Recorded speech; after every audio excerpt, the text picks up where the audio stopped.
Pour connaître saint Thomas, il y a deux choses qu'il faut faire. Alors d'un côté, il y a des livres d'introduction, etc. Là, je vous ai parlé du Père Chenu.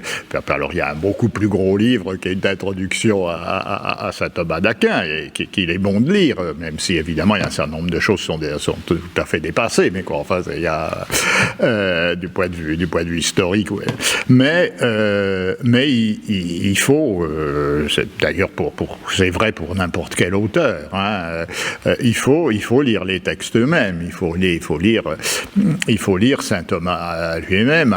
Alors commencer par des choses qui sont peut-être plus accessibles en un certain sens, mais saint Thomas est accessible parce qu'il n'emploie pas de mots compliqués. Il y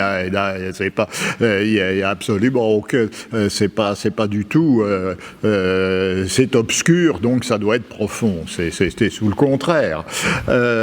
Et donc, alors évidemment, après, on se rend compte que c'est quand même profond, mais quoi, enfin,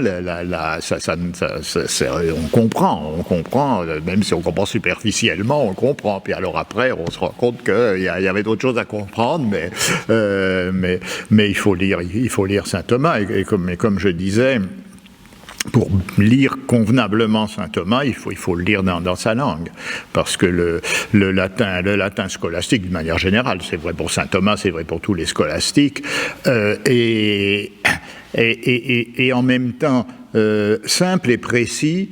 Et les mots sont souvent difficilement traduisibles en français, exactement. Enfin, évidemment, on a une idée, mais c'est en français ou dans une autre langue.